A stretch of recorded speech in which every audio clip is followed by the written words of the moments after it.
Hey everyone, welcome back. So if you watched my last video, you will know that I have just left Seoul and now we're on our way to Tokyo. I was so excited about this trip. Oh my gosh, I couldn't wait. But we were only going to be there for like 2.5 days, so there wasn't a lot to do, but we were definitely going fabric shopping. Anyway, after landing, drove through the city at night, which was gorgeous, checked into our hotel, which our room was on the 39th floor, and then immediately went downstairs to grab some food. We found this yakitori standing bar where we had 50 of these like little skewer things along with some beer. Then we headed back to our room. Check out that view, amazing. It looks even better during the day, and we had like an unobstructed view of Mount Fuji. It was such a clear day, so you could see everything, and honestly, amazing. That first morning we headed down for breakfast, where I had an acai bowl and then immediately a bento box, a breakfast one, and then we headed over to the Meiji Shrine Temple. Before you get to the temple, you will have to walk through the forest, and fair warning, there are some really big spiders in those trees, like really big. It's our first full day in Tokyo, and we're going to be doing some fabric shopping this afternoon. But before we do that, we thought we'd do a little bit of sightseeing. We are at the Meiji Shrine. It's like a forest that's very close to where we are in a hotel, so we're going to go and have a look at that. Then we're going to head over to Harajuku and see that area, and then we're off fabric shopping, but a little bit of sightseeing first. So we spent a little bit of time walking through the forest and in the shrine, looking at all the different offerings. There's also this really cool wall of sake barrels, which they used to use to like ferment and make the sake and also wine. After that, we headed over to Harajuku, which is really not that far away, and walked down Takeshita Street, which is a long road full of shops, but mostly cafes, and cat cafes, dog cafes, pig cafes, otters, capybara, you name it, is there, and you can have a drink with them. So I have arrived in Nippori Town, I think that's how you say it, Nippori, and we're going to do some fabric shopping. I've already walked past the first little haberdashery place. It's very, very close to the station, and I believe we've hit our first fabric store. So we have an agenda. We're going to hit the big store first, because I actually only have 2 hours to do fabric shopping, and then that is all I can do while I'm out here. So we're going to hit Tomato first, and then after that we'll have a look at all of these stores which I'm passing right now. I found a leather store with leather things. That's pretty cool. Okay, heading to Tomato first, which we know is one of the big ones. They have many stores. So it's looking like there is more than one Tomato, and this is the map. The main building of Tomato is huge. Floor after floor of fabric, cotton, wool, knits, prints, basics, all of it. Name it, it's there. And obviously, I immediately started touching everything, because that is how I fabric shop, with my fingers and my eyes, but mostly my fingers. I will be honest with you though, I had just come from Dongdaemun Market in Seoul 2 days earlier. That place is wholesale, it's got endless options and very good prices. So stepping back into a retail store, it felt different. Not bad, just different. I think I was a little bit fabric fatigued. Walking through, there is a lot. I actually really like this. It's unusual. I like it. Right, I just got out of Tomato, and my thoughts. I think it's a great store. There is a lot in there, but nothing, and it might just be because I've just come from like this like crazy massive building, but nothing really jumped out at me enough for me to want to buy.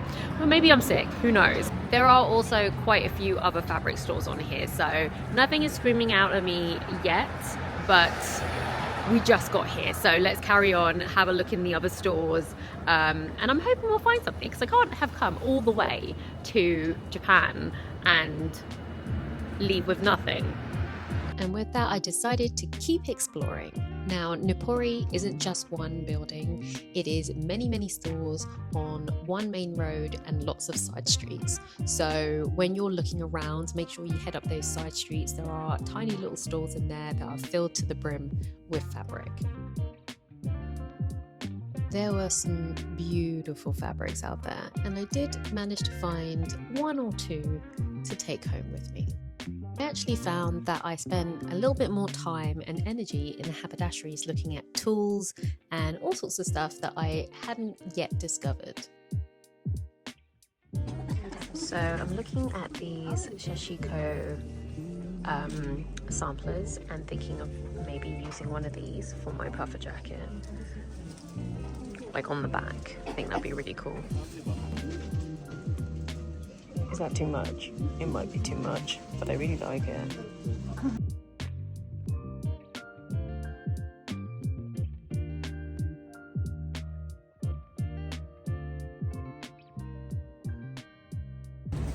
Alright, we got some stuff. I think I'm done. Yeah, I'm really tired now. I got a few things.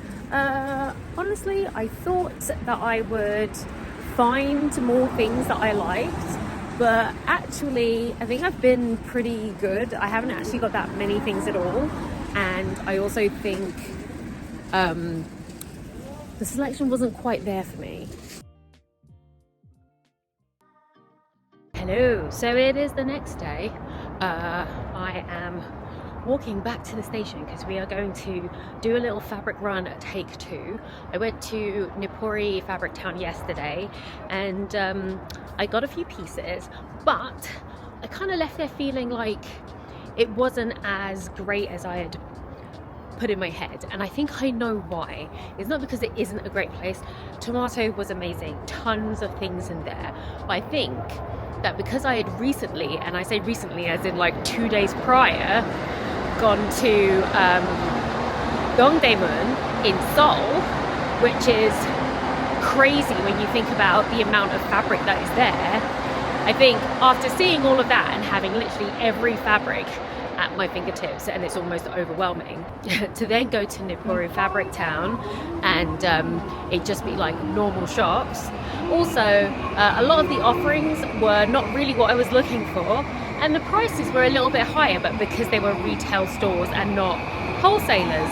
Because I went to a wholesale place where you can get smaller increments if you want to, and then going back to like a retail space where things might be slightly more expensive because obviously you're paying for all of the surroundings of the building as well as for the fabric. I think that's why I felt like, oh, maybe this wasn't as good as I was anticipating, but I still had a great time. But I did do a little bit of research to see, was it just Nippori Fabric Town or are there other places? And there are other places in the city. I don't have a lot of time, got a couple of hours, so I'm going to head over to Shinjuku, where there is a place called, I think it's called Okadaima, and we're going to go in there because apparently it's a couple floors of fabric, and maybe I can pick up some tools today. Another super sunny and clear day, headed over to Shinjuku to head to the Okadaima store. Now Shinjuku, really busy area, gets busier as the day goes on. By the time it gets to night time, it is absolutely rammed, so beware of that.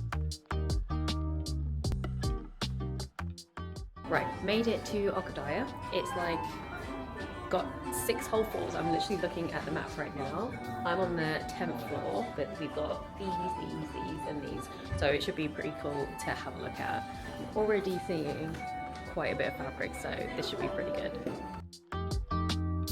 Okadaima. This place is very large, and the fabric selection is actually very good. There was all sorts. On each floor there was different selections. There was even a floor for cosplaying, which had like wigs, makeup, and all the different things that you would need to make your outfits. And I generally had a really good time here.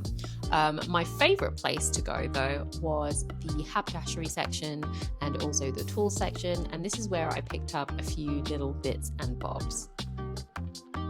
You could definitely lose a few hours in here. It's basically a department store for all sewing and craft supplies, and the prices are not terrible. They're not terrible. So what did I actually bring home? Let's start with our little happy items. First up, these knitted cuffs. I got one pair in black, and then I also got a camel pair. These are really good for inserting into bomber jackets, into any kind of coat or jumper that needs a knitted edge. Next, I picked up some new sewing tweezers and an awl. It's not very glamorous, but it is very practical, and my ones are very blunt. Then picked up this cute needle threader, as well as a leather skiving tool, and then a assortment of different zippers for different projects. Now onto the fabric. First of all, I got this white sheer striped fabric. I'm not actually sure what the composition is of this, but I definitely saw a summer outfit, so I picked that up. Next up, I got this cotton shirting with this stripe, but the stripes like this rope detail. Really like that.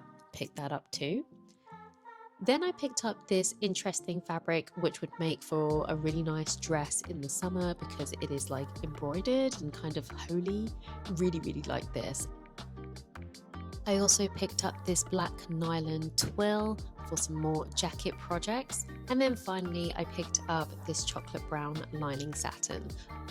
And then onto my favorite finds, which are these sashiko stitch templates. I've never tried sashiko before, but when I saw it and saw that there were templates so I didn't have to make up my own pattern, I thought it would be a really good opportunity to throw it onto a whole bunch of different things.